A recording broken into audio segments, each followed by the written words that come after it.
Good afternoon, everyone. Hi, I hope you guys are able to hear me.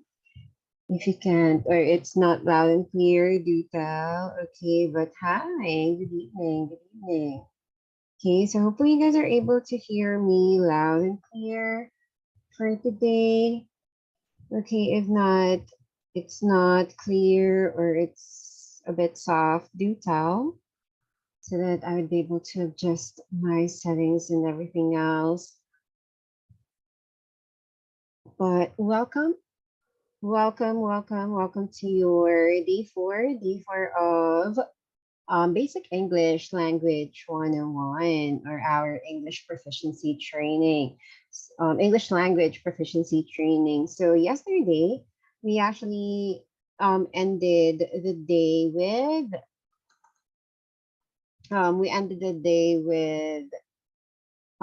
voice related type of skills, right? On how to improve more with your voice in relation to voice projection, speech rate as well. I believe we stopped with speech rate and we'll be continuing off with that, of course.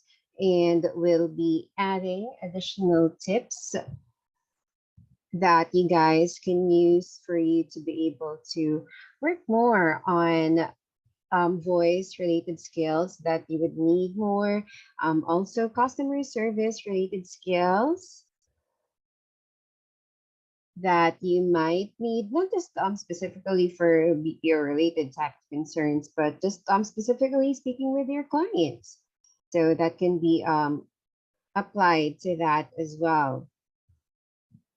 And also, we'll have a bit of US culture and geography later on if we would have the time for that. So, we'll mainly focus on everything related to customer service skills. We'll start off with voice. Okay, we'll continue off with that later on. Okay, so let me just scroll. Okay, later I'll try to have you guys read some scripts as well if we have the time. I do have some scripts here that you guys can actually read. So we'll go through that later on. Okay. So yesterday we actually stopped with speech rate, right? So again, for speech rate, this is going to be the pacing that you have when you are speaking. Are you speaking too fast? Are you speaking too slow?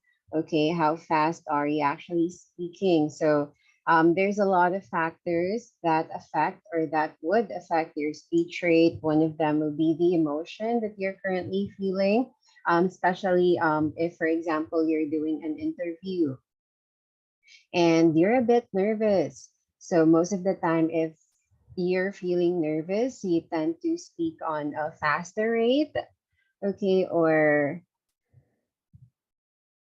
fluency with the language as well. That could also affect your speech rate. So if you're having a bit of difficulties trying to grasp the language itself, you're not that used in speaking the language. So you tend to be on the slower side whenever you're speaking. So it's going to have some pauses.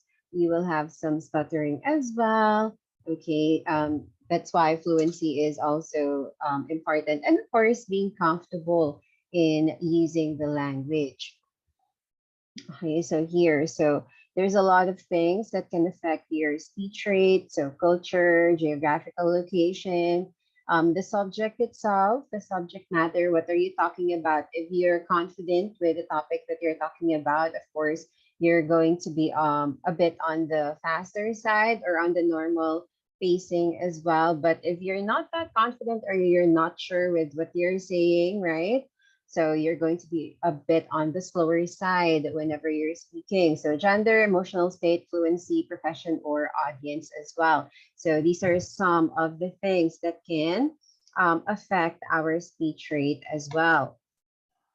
So why do we need to change or why do we need to be flexible with our speech rate? So I'm not saying that you should always be on the normal pacing. So it actually depends with the audience or the person that you are talking to, especially if it's going to be a one-on-one type of discussion, right? Because there would be instances that the person that you're talking to needs to catch up with what you're saying, or they're taking notes, for example, or it could be that the person that you're talking to is a bit in a hurry. So if the person is in a hurry, so of course you cannot speak in a slow manner, right? Because it will eat up their time when you feel like they're in a hurry to actually complete the discussion that you are having.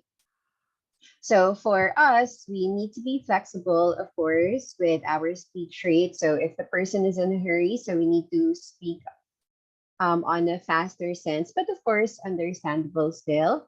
But if, for example, they're asking you to slow down with what you're saying, because sometimes some would say that can you please slow down a bit? I'm trying to get all of the information, right? So if they're asking you to slow down, so of course you need to slow down as well to adapt to the person who is actually listening. Okay, so changing the rate of your speech is being able to adjust, okay, to the rate of the speech of the person who you are talking to as well, and that's very important. So okay, so again, because there could be that they're in a hurry, okay, or if, for example, the person that they're talking to is a bit of an elderly and they're trying to listen clearly to whatever you're going to say. So be flexible, okay, that's a thing. You need to be flexible with the person that you are actually talking to, okay, because being flexible would really help for the other person to be able to understand, okay, the information that you would want to relay. Okay, so for speech rate, the pitch in speech is the relative highness or lowness of a tone as perceived by the ear, which depends on the number of vibrations per second. So it's the main acoustic correlation of tone and intonation as well. So with the speech rate as well, it also affects the tone that we have whenever we are actually relaying an information. So if you're a bit on a high tone, are you on a low tone? So the emotion, the emotional state that you have affects as well, just like what we have mentioned earlier, right? Because if you're a bit on a low tone, so that might sound that you're a bit on a downside on your emotional state, or you're not that enthusiastic as well with whatever you are saying. And if you're a bit on a higher tone, so it would sound like you're excited, you're happy, you're willing to talk to them, right? That's why tone is very important as well with how we are relaying our information. Okay, okay, so there.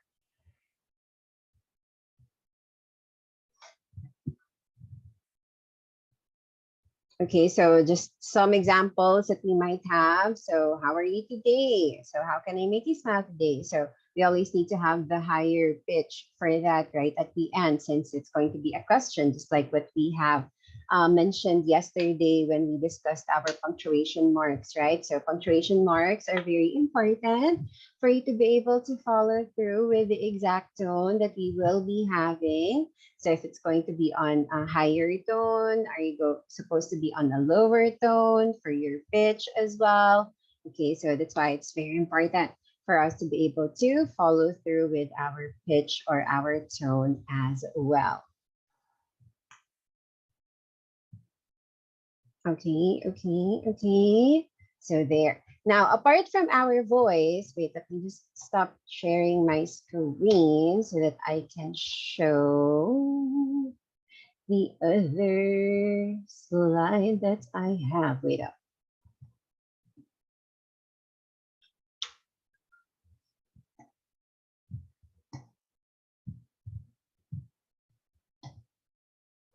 Okay. Okay. So part of customer service is again your voice, but apart from the voice, other things that we can consider so that we can be a better listener, better customer service for our callers, for the person that we are talking to, for your clients as well. Okay, even if it's just with our clients, so this will be applicable as well. So another thing that you should consider apart from your voice is, of course, your listening skills.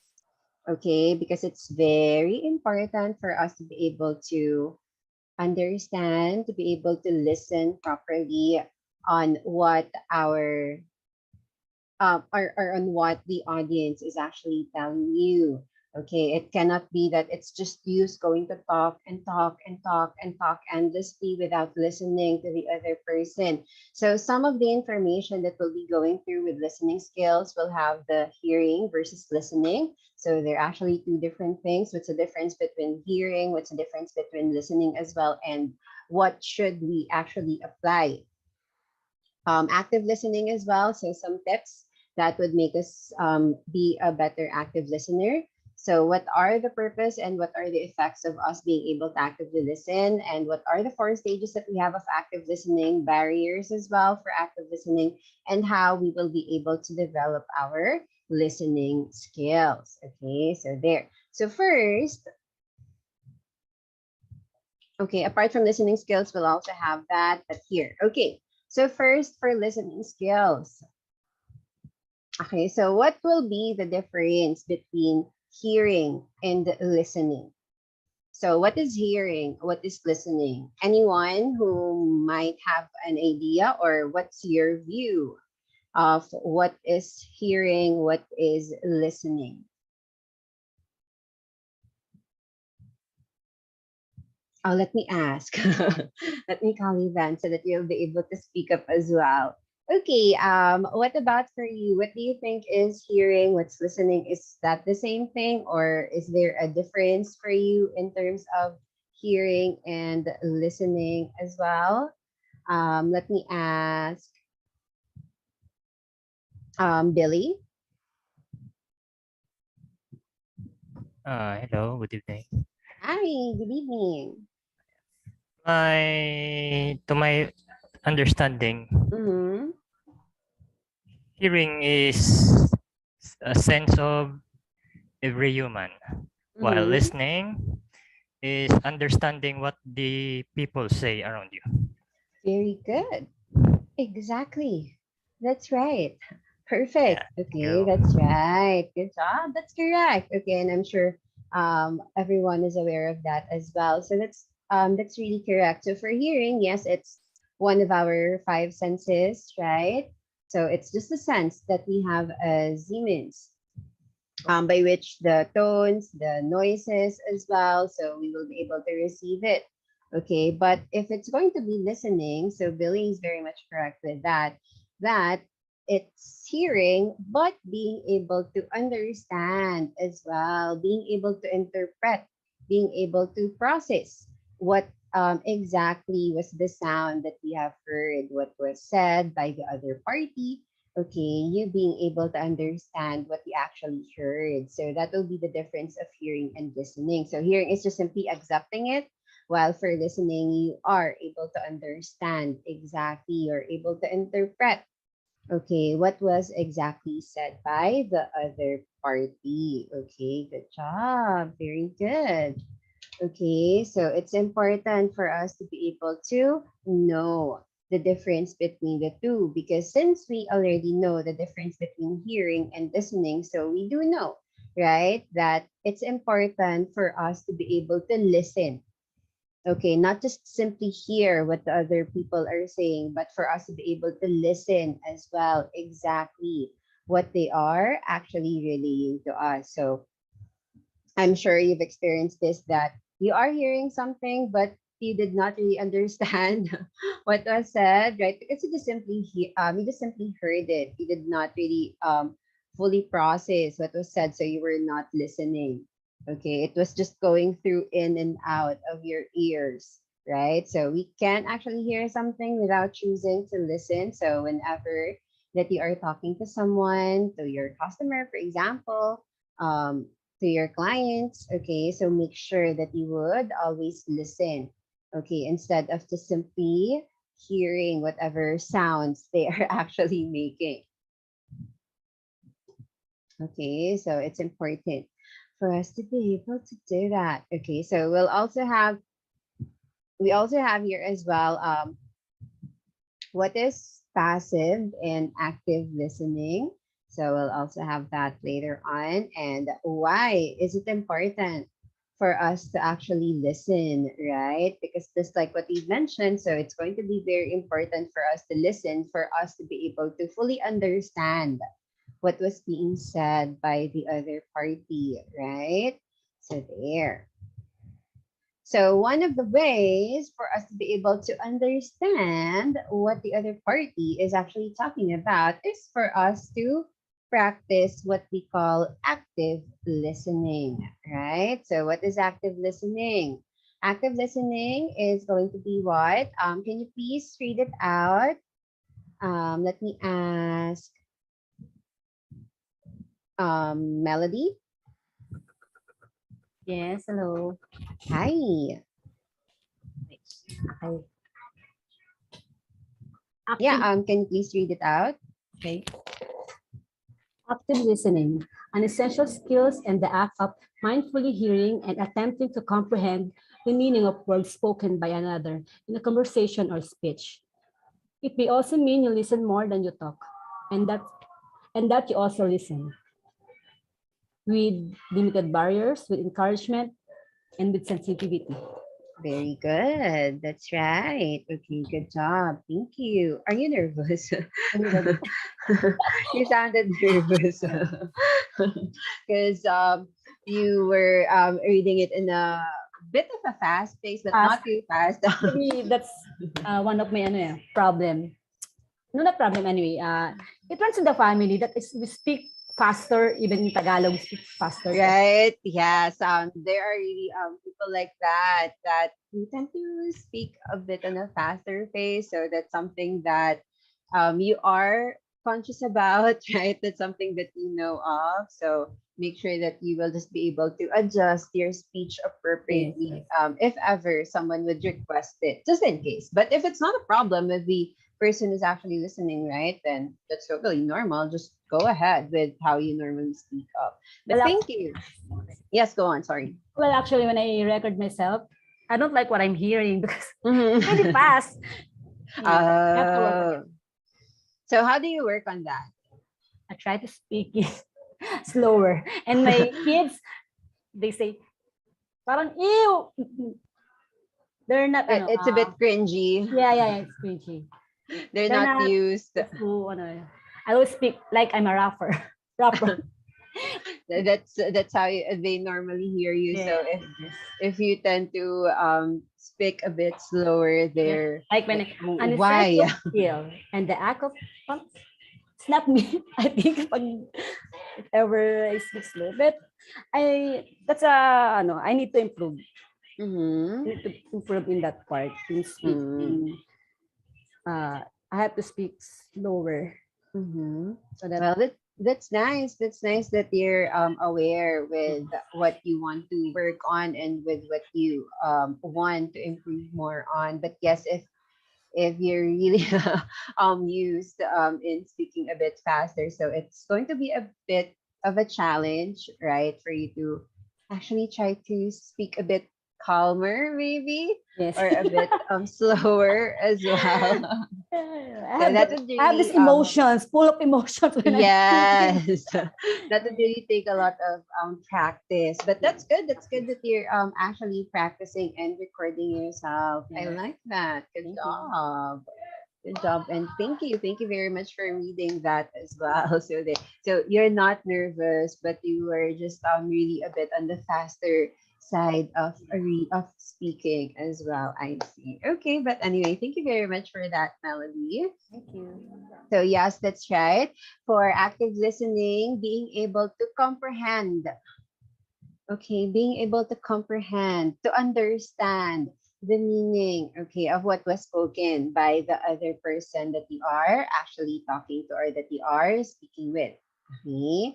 So for active listening, it can happen as well that, of course, since we are saying listening, so you will listen more more than you are actually talking, and that you are also listening with encouragement, with sensitivity as well, okay, with also limited barrier. So this is very important, not just in English, of course, but in everyday life, right? It's very important for us to be able to actively listen whenever someone is talking to us, even in Filipino, right? Because if we're not actively listening, if we are just listening to what we want to hear, like a selective listener, there will be a lot of misunderstandings that might happen, right? Miscommunication that would happen. Because if you're just a selective listener, so you will only just hear what you want to hear, right? So it's not the full picture, it's not going to be the whole thing. But if, for example, you're an active listener, you're listening to everything, you're getting all of the hints that they are actually telling you, you're getting all of the meaning that they want to relay as well. So you would be able to fully understand and there will be no miscommunication, right? And if ever there would be something that's a bit of unclear with what they've said, you would be able to ask questions, right? So just to clarify, this is what we said, right? So that they would be able to clear up any misunderstanding that might happen. Because if you did not actively listen, so you would not be able to ask questions, to ask any clarifications, right? If there would be something that's unclear on your end. So it's very important for us to be able to do active listening as well. Always, always to always participate, to always practice active listening, right? Not just with your clients, not just with your customers, for example, but in our everyday life, right? When we're talking with our friends, when you're talking with your family, with your parents, for example, with your kids as well. So it's important, right, to always listen to whatever they would say, especially if there would be some underlying meaning with what they're saying, right? Because sometimes not everyone would say the information that they want directly, right? Sometimes there are some who will have it in a bit of a code that there would be an underlying meaning that you would need to uncover first. So active listening is very important for that, so that you would be able to catch if ever that there would be some hidden meaning that they would want you to understand, right? Instead of them being able to say it directly. Okay. So, what are the purposes? Okay. And what are the effects of active listening? So, for listening for information, so you'd be able to quickly identify, you would be able to know exactly what's the important or what are the relevant information that they would want for you to know as well. So listening for comprehension as well. So you will be able to analyze, you would be able to evaluate as well, so that you will be able to properly provide the correct resolution to the concern of the person that you're talking to, or you would be able to provide the correct answer, the appropriate answer to their questions, to their concerns. Or if you're talking to your clients, for example, you will be able to properly respond to what request that they would want you to do as well. And of course, listening for the emotion or the state of mind of the person that you are talking to, so that you will be able to properly empathize as well. You will be able to properly communicate, properly connect with them. Okay, especially if they're not in a good mood, for example, or they're not in a good state. So you would know what tone you should have, right? And what responses you should be having, or what you should be answering to their questions. Okay, that's why it's important for us to be able to actively listen as well, especially in terms of the emotional state or the state of mind of the person that you're talking to. Because just like what I've mentioned yesterday, right?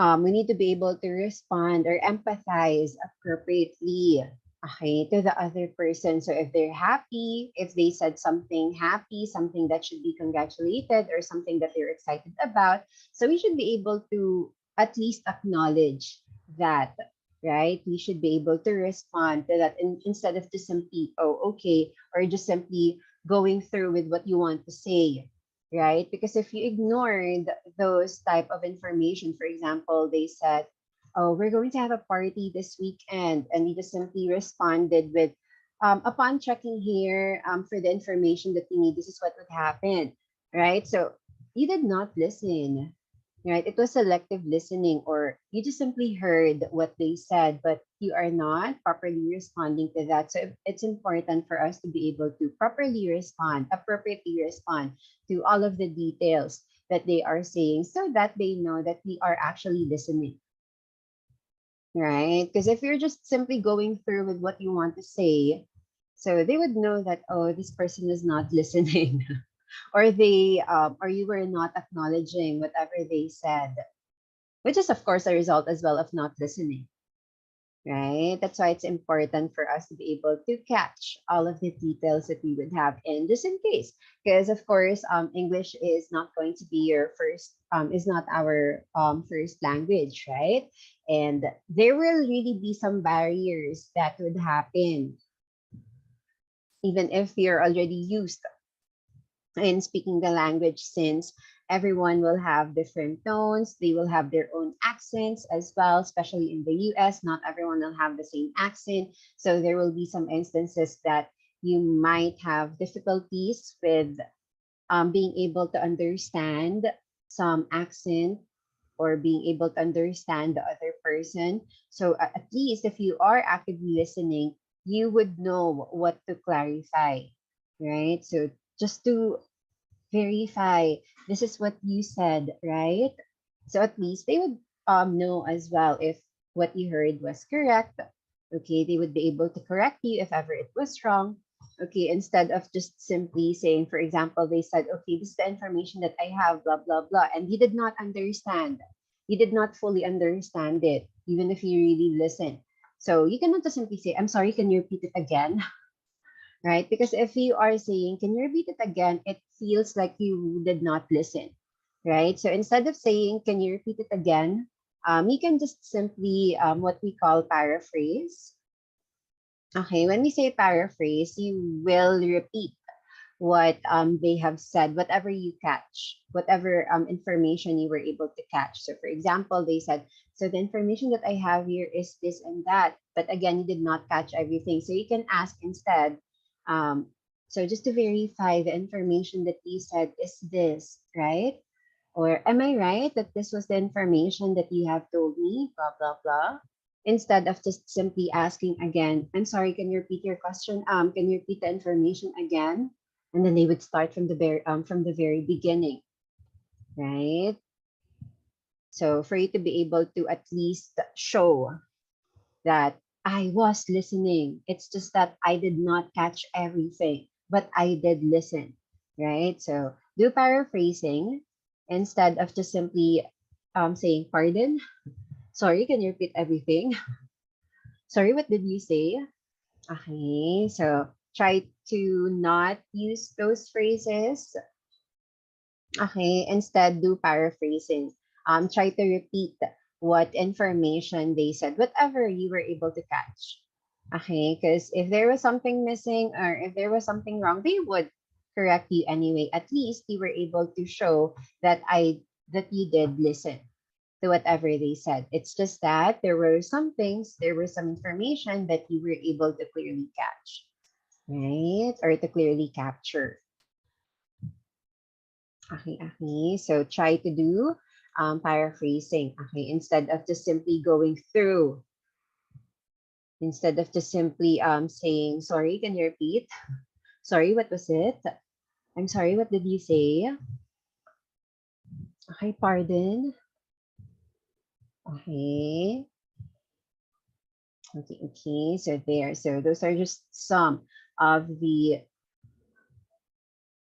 details, or some of the ways that you can exhibit that you were really actively listening to the person that you are actually talking to. Okay. So there. So these are just some of the stages that we have for active listening. So first, being able to attending or focusing. So what do we have for attending or focusing? Okay, can you please read the bullets that we have here? Kindly read it out. Hannah. Attending focusing. Pay total attention to what is being said, hearing what is said behind the words. Second Yes, line. go ahead. All of it. Okay. Knowing where to focus one's listening attention and feeling at ease doing so.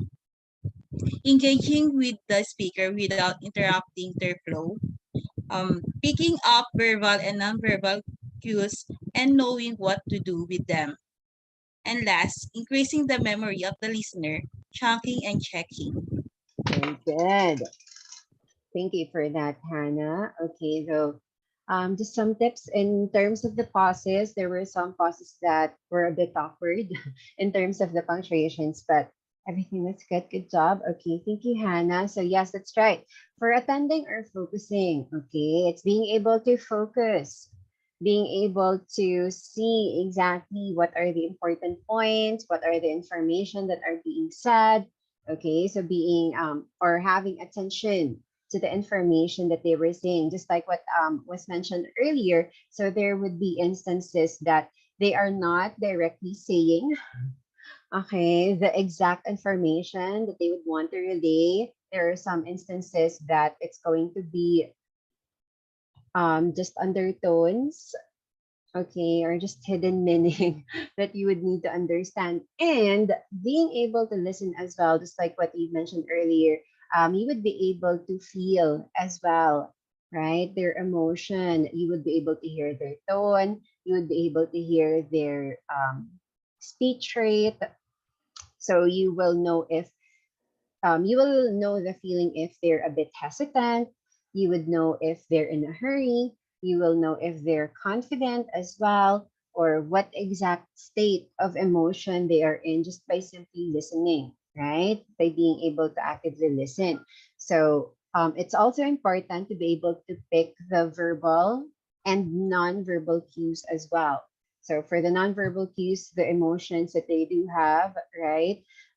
If it's just through phone, so you would really need to actively listen with that. But if it's something that is face to face, right? For example, you're doing a video chat with that person that you're talking to, so it's a bit easier to pick up the nonverbal cues as well, like with their gestures, right? With their facial expression, if they're angry, if they're irate. So it's easier to pick up from that, right? But if it's without their physical appearance, just through their voice. So you really need to actively listen with that as well. So you need to know if they're already irate, if they're going a bit on a higher tone, right? So you would feel like, are they already irate? Are they angry? Right? So there. And of course, chunking and checking as well. So being able to verify, okay, what information they have actually mentioned. So in relation to that, if you are able to focus, okay, if you are able to pay attention to the exact information that was mentioned by the person that you are talking to, so the next stage that we have for actively listening is verifying. So what do we have for verifying? Can you please read it out, Anna? Verifying, reflecting back to affirm the speaker and ensure they feel understood. And last is mirror and summarize the details that you just received from the customer. That's right. Very good. Yes. Just a bit on the high tone.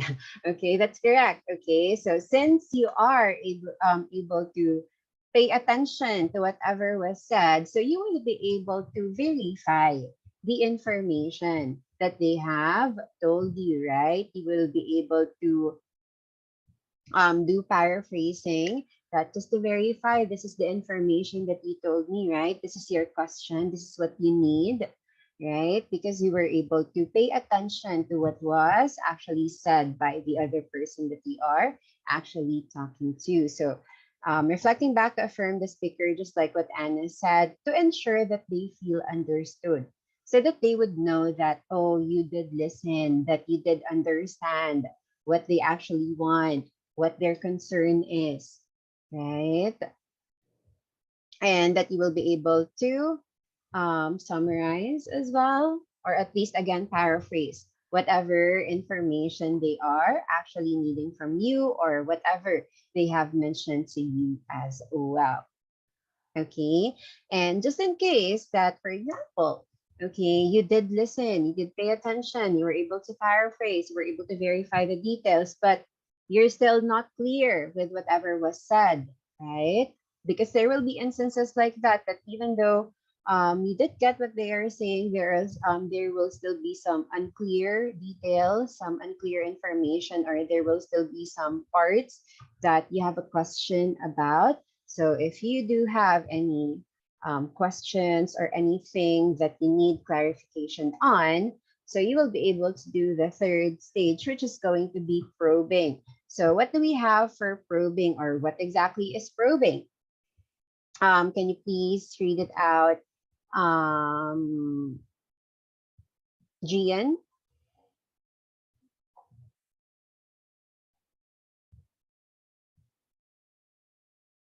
Gian? Oh, you don't have it. Okay, that's okay. No worries about that. Oh, I hope your fur babies get better. Okay, hopefully they would get better. Okay, can you please read it instead, Aaron? Get more information based on what was initially given by the customer. Very good. That's right. Okay, so for probing, what we mean by probing is for you to be able to ask additional questions. Okay, for you to be able to get additional details that you would need to be able to fulfill whatever your client or whatever your customer wants you to do, or whatever they're asking about.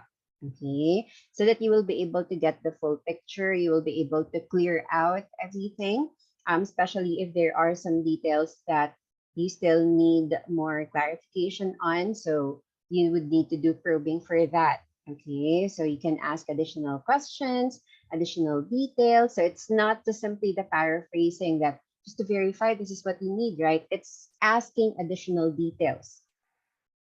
Okay, which they have not mentioned yet. Okay, so these are information that you would want to get that was not mentioned yet by the person that you are actually talking to. Okay, which is of course related to what was initially provided by your client or by your customer. Okay, and lastly, for the last stage of active listening that we have responding. So what exactly do we mean by responding? Can you please read it out, Reynald? Responding, provide feedback to the customer, respond appropriately to the customer, ability to use empathy or sympathy statements, and report. Very good. That's right. Okay. So if you were really able, okay, if you really did actively listen to the person that you're talking to, so you will be able to appropriately respond, okay, or appropriately answer, okay, to whatever they have said to you. Okay, especially you will be able to empathize or sympathize as well to whatever they are in, whatever situation they currently are in. So you will be able to appropriately do that as well. And we also have your rapport. What is rapport? Rapport is being able to connect with your customer or the person that you are talking to. So it's like doing small talks. Okay, building a connection with the person that you're talking to. So not just purely business, because if it's just you being purely business, you will just simply stick to everything that is related to the topic itself, right? So if they're asking information, you'll just simply focus on that. All the questions that you will be asking is related to that. But if you are building rapport, so you're building a connection outside of that, so that your client or your customer will be a bit more comfortable, okay, speaking with you, like just simply small talks. If you're asking, so how they are today, how's the weather? How's the weather? Try to not ask that. How's the weather? Because that's very common. Like, how's the weather there? Like, why? Why are you asking that? So, like, how are you today, for example? Or if it's Friday, so you can ask, so any plans that you have for the weekend? Okay. Or if it's Monday, how was your weekend? Or if it's after a holiday, so how was your holiday? Okay. So building just small talks, building a small connection that you have with the client or your customer before you actually go through the business itself, right? Or for example, while you're on a downtime, if you're researching something for your client, for example, and they're just simply waiting on the line and you cannot stand the silence, because sometimes that might happen that there's a silence that would happen while you're on the phone, right? But you are actually doing something. So with that, you can actually do a small talk for that as well. Ah, okay, there. Okay, you can do a small talk with that as well. Okay, but it's not going to be essential, or it's not going to be required that you always build rapport, because not everyone is used into building rapport, or not everyone is used with having small talks. Okay, not everyone knows how to do small talks. Like for me, I really don't know how to do small talks. So I cannot ask the question, so how are you today? Because if they ask that back, so how would I answer? So I really am scared before of doing small talks or building rapport. So before, I'm just like purely business, or if they ask questions, that's the only time that I would answer, and I would just simply ask it back. But me initiating that, so that's a thing that's a bit of difficult to happen before, right? But it's going to be beneficial if you are doing rapport, since again, it will have your client or it will have your customer be a bit of in an ease. They will be a bit more comfortable with you, speaking with you, talking with you as well, instead of just simply formality, instead of just being purely formal, right? Or purely business. So it's always better if you can build rapport as well. So you can try it, just doing small rapport at the beginning, like how are you today, or how's your day today? Okay, so you can start with the small things, and then you will actually get used to it in no time if you are really doing that. Okay, if you try to practice more of that, so that will really help you out in a long time, because after some time it will come out naturally, like doing rapport as well. But there are some who are really good with doing rapport. Okay, if you're really good with doing rapport, then that's good. That's going to be an advantage as well, because you will be able to talk casually with your client, for example, or with your customers as well. Okay, and you will know how to properly respond or what questions to ask as well. Okay, so that's something that's going to be beneficial as well. So building rapport, especially if there's a downtime, okay, during your conversation, and you cannot stand the silence. Okay, so these are the 4 stages that we have for active listening. So attending, focusing, verifying as well, probing, and then responding. Okay, so the things that you can do for you to ensure that you are exhibiting active listening. But of course, even though that you really want to actively listen, there will be some barriers for that as well.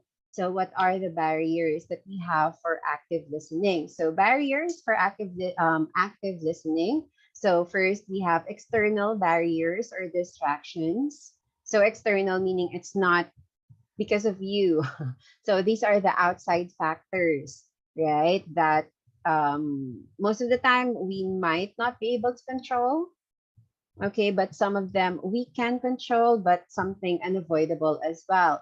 So we have noise, multitasking, we have chatters as well, or noises as well. Okay, near the listener or the person that you're talking to. So noise, like around you, your environment, for example, or the people around you. So sometimes it's unavoidable, right? Especially if it's a bit loud, for you to get distracted with the noises as well, for you to focus with the person who you're actually speaking with. Multitasking as well. So if you have a lot of things that you are actually doing, so there are people who can do multitasking. There are some who cannot, that they really need to focus on one thing, right? Because if they're multitasking, they would be able to completely ignore the other details or the other information. So if you can multitask, that's good. But if you know that you are not capable of multitasking, because if you multitask, you will be able to forget other things, okay, or you would not be able to do your best with that. So if you can avoid doing multitasking, right, then make sure to avoid that. Also chatters near the listener or with the person that you're talking to, if you are hearing voices as well or other noises from their side, so that's something that can be distracting as well. Okay, so it would really take a lot of our focus for us to be able to just simply listen to whatever they are actually saying, right? Now, apart from external distractions, we also have, of course, internal barriers or internal distractions, which is, of course, within you already, especially if you have a lot of things that you're thinking about. Okay, so thinking about other things, for example, you're planning a weekend, you're daydreaming, okay, thinking of one's response, you're thinking of what to say, assumptions made as well, prejudices, judgments, certain attitudes, or personality traits. Okay, these are the other factors that might hinder us for us to be able to actively listen to the person that we are actually talking to. Especially daydreaming, right? Especially if you're the type of person who isn't able to focus, who's unable to focus for a long period of time, right? Like after a few seconds, your mind just simply wanders off. That happens, right? That sometimes happens. So if your mind just simply wanders off, your mind will actually block whatever is being heard. Okay, it will not process whatever noise they're actually hearing. Also, if you are busy thinking on what should I say next, how should I respond? Okay, because if you're thinking about that, of course, your mind is busy, right? So if your mind is busy, it will not be able to process as well. It will not be able to understand as well or to digest as well what was being said by the other person. Okay, or if you have any assumptions, if you have any early judgments to the person that you're talking to, so that might be a bit difficult as well, since you already have an assumption that, oh, this is the type of person that she is, or this is what they should say, or this is what they will be saying. So since you are thinking about that, you would not be able to hear or listen as well properly to whatever they are saying. So try to avoid having any assumptions that I think this is what they will say. I think this is what they want. I think this is what they want me to do. Okay, or I think that she is this type of person. Okay, so try to get rid of those particular assumptions or any prejudice that you have towards another person so that your mind will not be clouded. Okay, your mind will not be clouded. Okay, and you will not have this set of expectations that you have of them. Okay, and certain attitudes or personality traits as well. Sometimes You just simply cannot listen at a certain time of the day, right? Or because of a specific scenario, or you're thinking about other things. You are thinking about things that you have just recently watched. You are thinking about what should I do next? Okay, or you're thinking about what should I do tomorrow? Or you're thinking about a future event that you will be attending. Okay, so especially for those who has difficulty to focus, right? So that's something that will take a lot of work if those are the things that are hindering you from being able to actively listen, right? So how will we be able to stop that? Or at least what are just some of the tips, okay, that you would have for us to be able to actively listen? Okay, how will we be able to develop our listening skills more? And not you. Okay. So how will we be able to develop our listening skills? So first, prepare yourself to listen, and it's actually a conscious choice that I want to listen. So you're going to prepare yourself. Okay, that especially for example, you have a meeting, or you are going to talk to your client, or you're going to talk to a customer, right? So you need to prepare yourself for that, right? So that your mind is ready. Your mind is going to be set that, okay, I have this thing that I need to do, so I would need to listen. So make sure not to wander off somewhere else mind. Okay, so being able to prepare yourself. Working on concentration, if especially if you know that you have difficulties with doing that, so there would be exercises that you can find on the internet, for example, on how to work on your concentration more. Okay, and of course, make it a habit. Okay, don't just do it like a one-time thing that okay, I'm already good. Okay, don't make it a one-time thing because it's going to really take work for you to develop a habit. So you need to do it for 7 days continuously, or for at least for a few weeks for your body to be able to get used with that. Because if you're just going to do it as a one-time thing, your body will not be able to adjust with it. Okay, and it would not easily apply it. Okay, even if you want to. Okay, even if you want to apply it, you will have difficulties to do that if it's just going to be a one-time thing for you. Okay, so you really need to make it a habit. Like for example, for exercising, right? If you're not doing exercises on a regular basis, it's a bit difficult for you to actually do it, right? For you to actually proceed with that.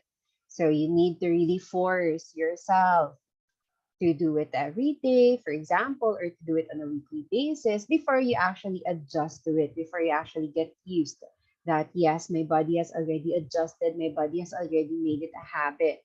Okay. Also, listen for keywords, especially if you're having a bit of a difficulty understanding what the other person is saying. So try to catch keywords instead. And if you are making it sure that you're trying to catch some keywords, so your mind will automatically focus on that as well. So you will be basically concentrating on whatever was being said. And of course, take notes, right? Because if we are listening to something, it's a bit difficult to remember what was being said as well. So try to take notes, okay, for you to have the retention as well that, oh, this is what they said, okay? And you don't need to type it verbatim, of course, right? You don't need to take notes verbatim. So you can try to take notes as well, just with the key points, the keywords as well, as long as you would be able to understand it after that, oh, this is what they said. Okay, this is what they mean. Okay, so there. So these are just some of the tips that we have for us to be able to develop our listening skills as well. Okay. So prepare yourself to listen. make it a conscious choice. So it would really take an effort for you to be able to actively listen. Okay. Work on your concentration and make it a habit. Again, it's not a one-time thing that you would need to do if you really want to develop your concentration or your ability to focus. Okay. Try to do it, for example, twice a week first. And then if you're used to it twice a week, so do it, add up the number of days, do it 4 times a week or 5 times a week. And once you get used to it, you'll be able to do it every day, right? So they're listening or getting keywords as well and being able to take notes also. There.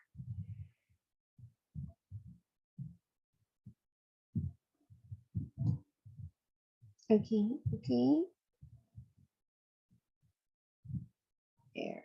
Okay, now apart from that, okay, so for us to be able to have better customer service skills as well. Okay, so we also have here being able to manage the customer's perception. Okay, so what do we mean by that? Okay, us being able to manage what the customer will be expecting from us or how the customer understood, okay, whatever we have actually said. Okay, how they understand. Okay, how they understand what we said. Okay, because of course we have a control on that as well if we were able to explain it clearly, right? If we're a bit on a wishy-washy side, that the customer will get confused as well, whatever we are saying. Okay, so what kind of impressions do we have on this following statements? Okay, first one. So I'm sorry I didn't call you back. My boss had us in another meeting that lasted all morning. So if you say this to your client, for example, or to your customer, I'm sorry I did not call you back. My boss had us in another meeting that lasted all morning. What do you think or what perception will you have with this statement? If, for example, I'm the I'm the representative and you are the client and I told you this. I'm sorry I was unable to call you back. My boss actually had us in another meeting that lasted all morning. So what will be the perception that you would have or how will you be able to understand this particular statement that I said? Um, how about for you, Alicia?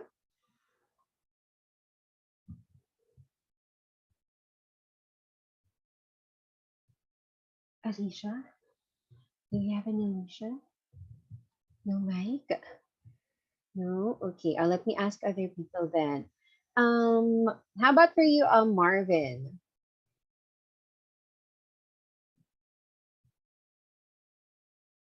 Marvin? Marvin, are you here? Marvin? Marvin? Just in case you're on mute, just in case. Why are you not responding, Char? Okay, no. No mic as well. Difficulties with your mic, your headset. That's fine. Okay. Or you can just simply send it through the chat box if you're a bit on the shy side to actually speak up. That's okay as well. I'm okay with that.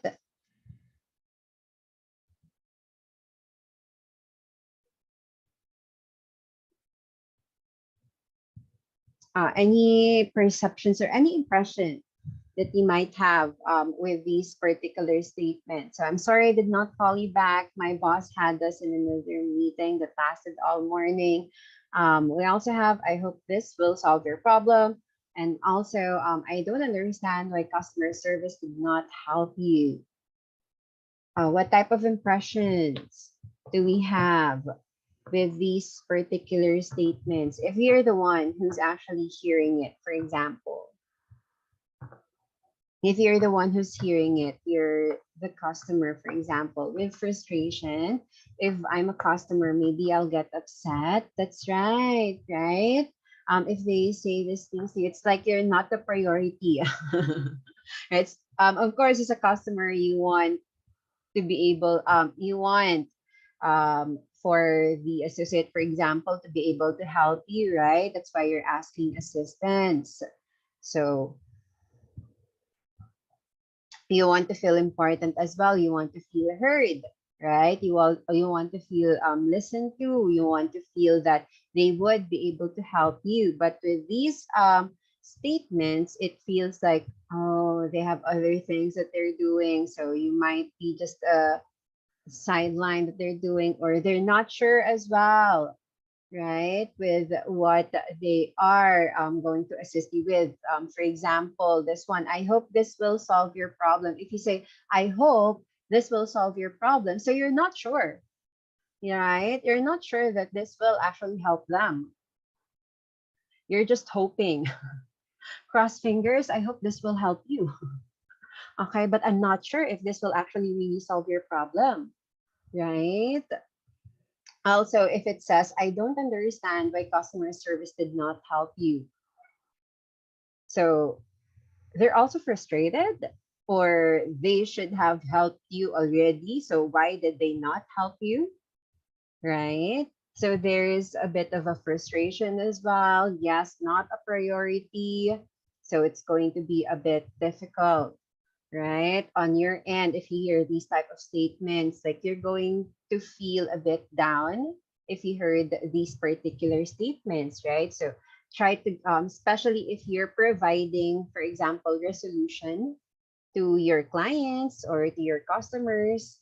So try to get rid of the phrases, I think, I believe, I hope.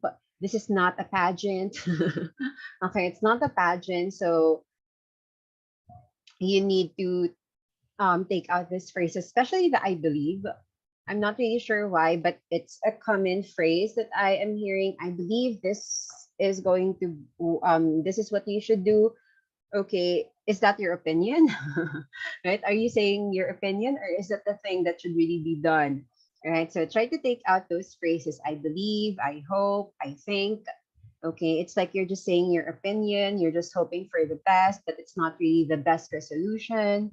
Okay, you need to sound sure with whatever you are saying, right? It's like you are blaming others, right? So please don't do that as well. Okay, never ever blame others. Okay, if they're airing out their frustrations, for example, don't blame others. Just do what you will be able to do with to your client or to your customers, so that you will be able to resolve their concern. So try to get out of the negative emotions, try to get rid of their negative emotions. Instead, try to replace it with a positive one, that instead of you being frustrated, I can actually do this for you. Okay, so if they instead of saying, I don't understand why customer service did not help you, oh, I'm so sorry to hear that, but I will be able to help you with this. Whatever you want, I will help you. Okay, because you need to be able to have the impression that you can actually do what they want, instead of you just being a wishy-washy type of person, just hoping that hopefully I can do it. Okay, I think I would be able to do it. Okay, if you say, I think this is the answer, so you're not sure, right? You're not sure as well. So again, try to get rid of those particular phrases. I hope, I believe, I think, because that's the common phrases that we are hearing as well. Okay, because getting rid of these phrases will help you sound more sure with what you're saying. Okay, that's right. You need to give a direct answer or information with what the with what they are actually needing. Okay, okay. So there. So confidence is very important. Okay, that's why We've had your voice as well, because that would also contribute with your confidence, being able to actively listen as well. That would also help you be confident because you know what you're saying, you know what they want, you know what they need, and you know what to ask as well.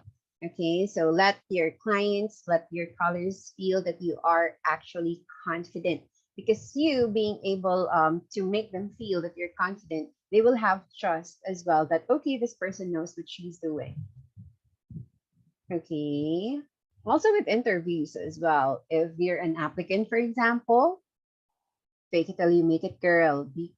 Even if you're nervous, everyone gets nervous with during interviews. No one will never get nervous with that. It's just that the others are able to at least mask it, that even though they're nervous, they can still present themselves that, okay, I'm confident, even though I'm not.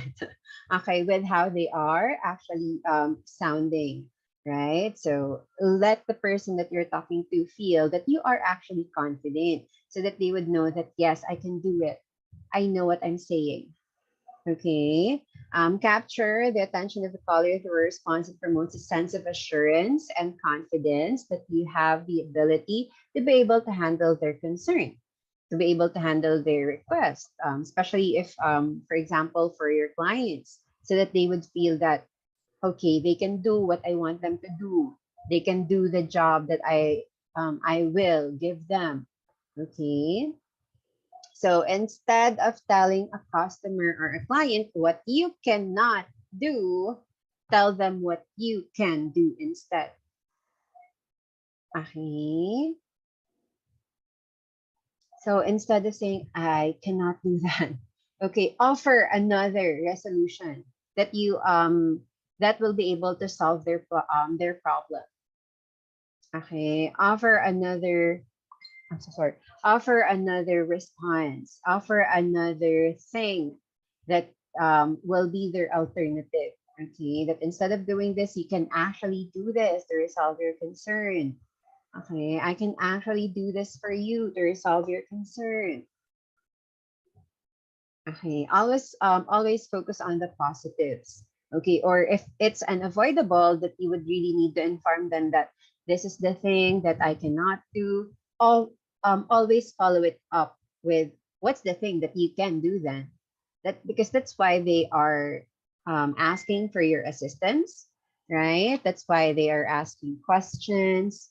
That's why they are seeking for your help, because they think that you will be able to help them, right? So instead of saying that I cannot, I don't know. Okay, offer the thing that you can do instead. That would of course resolve their concerns there. Okay, and if you said that, oh, that's actually not possible, so always follow it up with, instead of that, you can actually do this. So if ever that you're saying something negative, for example, always follow it up with something positive, so that it will be balanced. Okay, instead of just simply ending it with a negative information, so it will leave the discussion or your conversation in a bad place, right?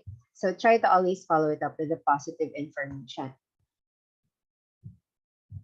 Okay, always follow it up with a positive detail or information. Okay, for example, it's something that you don't handle, another person would handle that. Okay, so you can tell them that, oh, unfortunately, I would not be able to assist you with that particular concern of yours, but I will be able to transfer you or connect you to the other person who will be able to help you with that instead. So would you like me to go ahead and connect you with them to better assist you?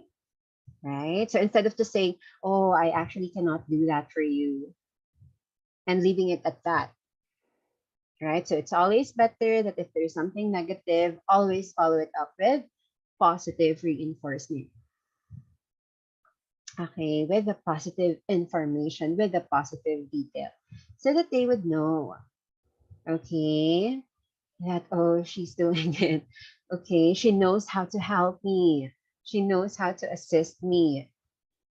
Okay, so that your client, your customer will have this trust on you, okay, that you actually know what you're doing, even though at times you're just simply winging it. Right? Sometimes you really don't know what to do. You're just really reaching blindly there, but having confidence, speaking with confidence really makes everything different. Okay, so be more confident with how you are actually saying the details or the information as well. Okay, and again, instead of telling them what you cannot do, tell them what you can do instead. Okay, so instead of this, I can actually do this for you instead, blah, blah, blah. Okay, that's right. That's correct. Okay. Offer an alternative resolution. Okay. Instead of just simply ending it with, no, I cannot do that. I don't know how to do it. That will leave a bad taste in their mouth. Okay. So there. So these are just some of the positive scripting that we have. Okay, so instead of saying these things, we have this information that we can give out instead. So instead of saying these phrases, so it's better to say these instead. So as much as I would like to help you, or I can't do that. It's out of my scope. I don't handle that. That's not part of my job. Okay, so here's what I can do. What's the other resolution that they would need to do? What's the other thing that they need to do? Do they need to contact other people? Do they need to do this and that instead? Can they get this in this website? Okay. So instead of saying, as much as I would like to help you, because if you say this, as much as I would like to help you, it will really sound like, oh, there's nothing that I can do for you. I'm so sorry. It's just a better way of saying it, right? As much as I would like to help you. I can't do that or it's out of my scope. To simply say, here's what I can do for you. Okay. Next, you need to or you have to. Why is this something that we can replace with? Because if you say you need to, you have to, it's like you're instructing them. Okay, so instead of saying you need to do this, you have to do that. So please submit or kindly provide this detail, kindly do this, blah, blah, blah. Okay, kindly proceed with this information. Okay, I don't know, so never say I don't know. Okay, never say it. Never say I don't know. Okay, you can say, let me research that for you.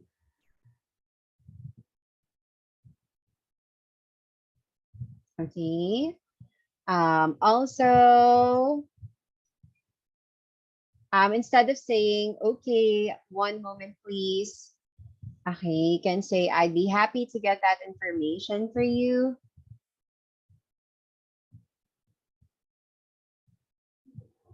Okay.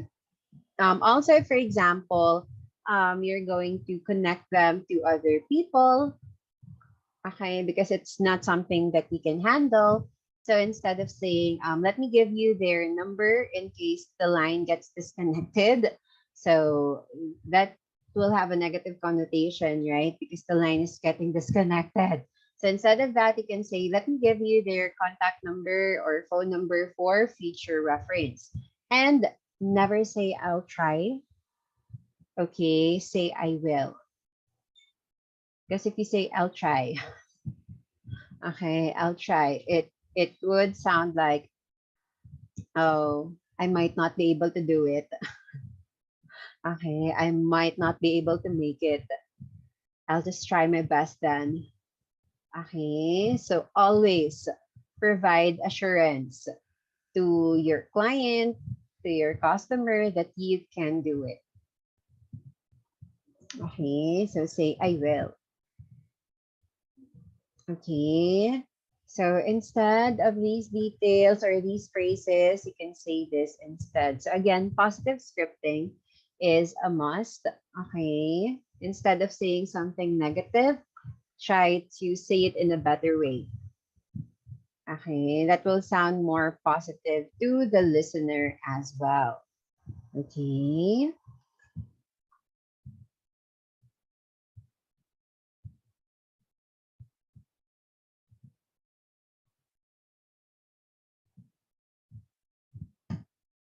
Okay, okay. So there. Those are the things that could make it sound better. Even though that technically it's going to be the same thing, right? But at least it will make your listener feel better. Right? Because if you say, I don't know, so why are they seeking help? Why are they asking you for assistance then if you don't know? Okay, though really, there will be instances that there will be some things that you don't know, right? That's why you can do your research, for example.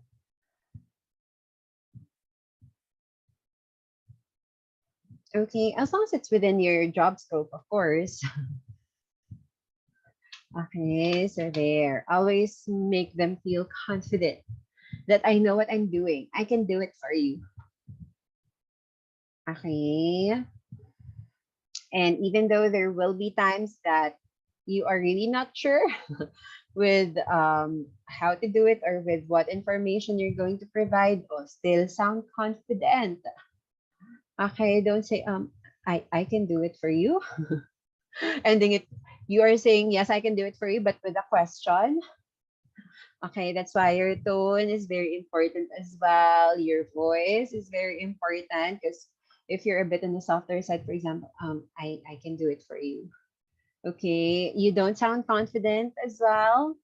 Okay, even if the information that you're saying is a confident statement, but how you sound is no, you don't sound confident. So of course, will they even believe you? Right? Will they even believe you if you don't sound believable? Okay, that's why your voice projection is very important for that as well. Okay, instead or aside rather with just your positive scriptings, with your confident statements, apart from that, make sure that you sound positive as well, that you sound confident as well.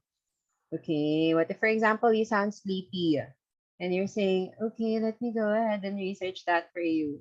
Do you think the other person will believe, is he really doing research? Or is that person just sleeping?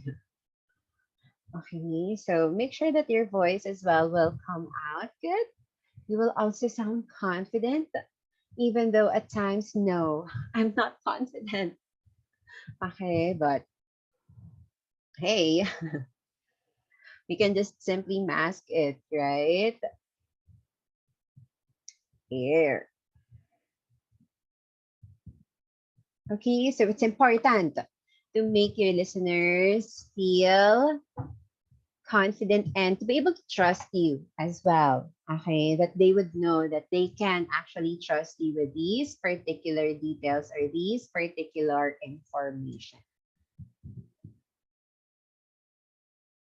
Okay, okay. So these are just some of the tips that we have in terms of voice projection, um, having better customer service skills in terms of listening, being able to actively listen, okay, being able to have the positive perception of your customers as well.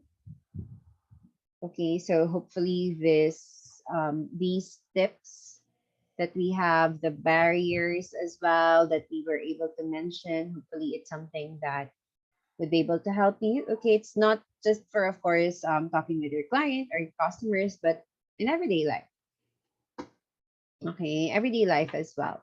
So it's also something that would be able to help you so that you will be a better speaker, okay, a better listener as well, and you will be able to have a better response, okay, to other people.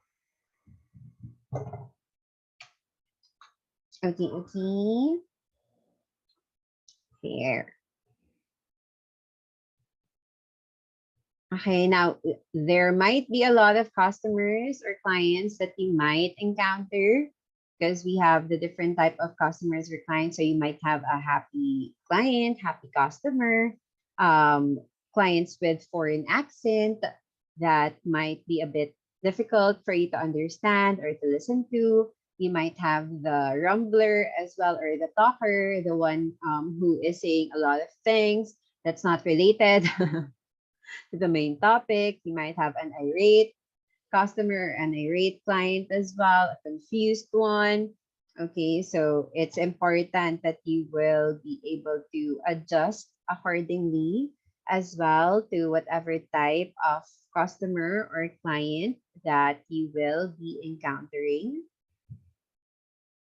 Okay, especially if, for example, it's a talker or a rambler, like they have a lot of things that you're just simply asking one question, but they have branched out to other topics with that particular question, and it's wasting everyone's time, right? Just by listening to them. So if, for example, you're talking to a type of client or a customer that's a talker, so you can try to use close-ended questions instead of an open-ended ones. Okay, that it close-ended questions mean it's a yes or no type of question, or it's just a one-word type of answer. But open-ended question means that there's an explanation. It's a why, what, how type of questions, or a how question rather, that they will need explanation for it. It's not just a yes or no question. Okay, and you just simply need to keep on bringing them back to the main subject. Okay, so just to verify for this question, blah, blah, blah. Okay, or you can interject politely as well, just in case that they're really talking and talking and talking that's not related to the subject or the topic itself. Okay.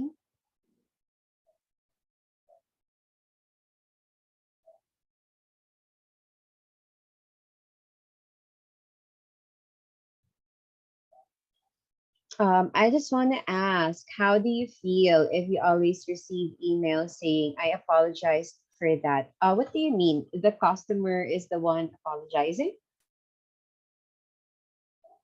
The customer apologized for what?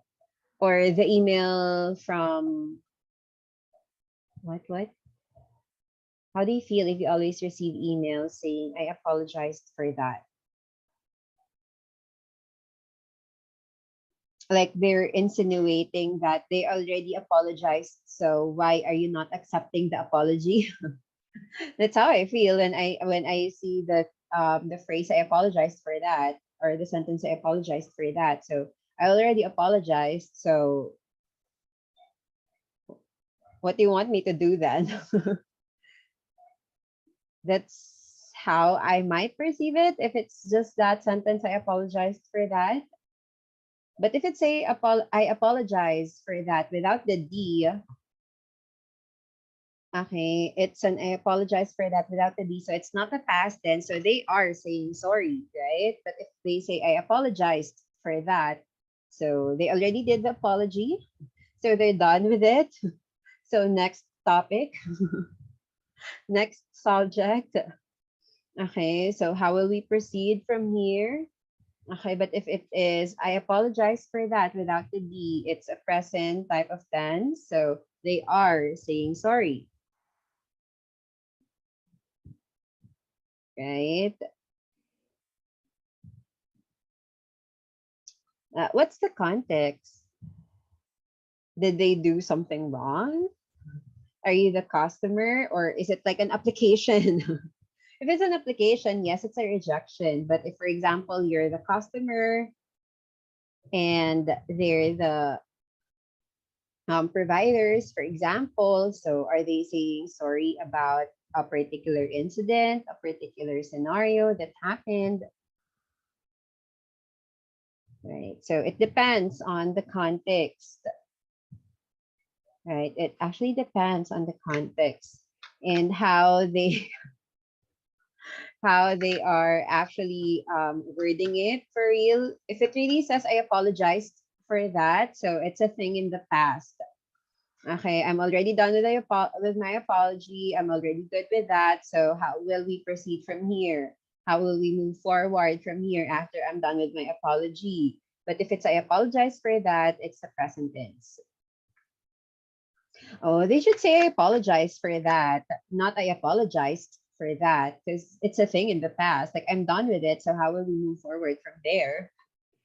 Right. So it should be I apologize without the D. So it's a present thing that I'm sorry that that's happening. Okay, I'm sorry that you are experiencing that scenario. Mm. It feels if you're a customer that keeps asking on the updates on things, then if they said I apologized for that, then it would feel like, so how will we move forward from here? What do you want me to do then? That's my own understanding of it, since it's I apologized for that, or maybe it was just wrong grammar. That's why grammars are important, since it would differ. It will actually cause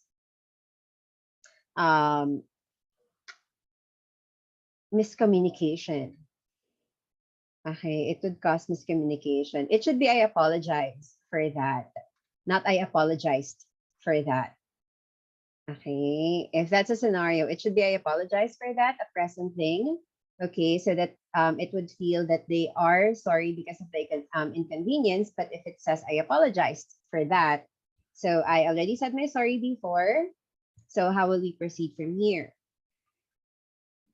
Okay, so there. That's my own understanding of that. So I'm like, why is it the past? Why is it the past tense? Maybe it was just wrong grammar. Hopefully it was. But if it's not wrong grammar, they really said I apologize for that. So how will we move forward? What do you want me to do next? Right. I'm causing rifts between you and the company. I'm causing further misunderstanding between you and the company. Right. It's like be more irate. Sorry, no. Maybe it was just incorrect tense of the word. Why did you ask me? I'm why did you ask me? I read too much into things. So I have a lot of interpretation for that. Okay, but anyway, there. Okay, so these are just some of the things, okay, that you can take note of. Okay, in regards with our voice projection, your speech rate as well, your tones. Okay, later on, or rather later on, tomorrow we'll have, or rather I'll have you guys read some scripts as well, so that you will be able to practice these things that we have discussed, your voice projection, your speech rate, also when to reading the punctuation marks, when to pause, when to stop. Okay, also active listening. Okay, we'll have a script that I will be acting as your client, for example, and you will be the associate or the representative. Okay, and but before that, we'll also be discussing topics about US culture and geography, but very basic details about US culture and geography, since most of you guys, most of your clients will be, you're aiming for international clients, right? So at least you will have some idea on how they work, their idioms as well, so that if ever that you heard it, you would know that it's not the literal meaning, but this is what they actually mean. Okay, so we'll also have discussion about that tomorrow. And then again, the script. Okay, so that you will be able to practice these things that we have discussed for today.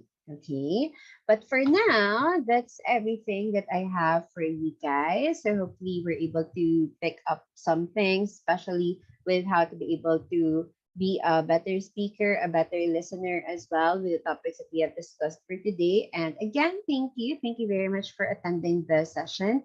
I hope you guys have a very good rest of the day. It's almost Friday. So hold on there. It's almost the weekend. Okay. So I hope you guys have a good rest. Thank you.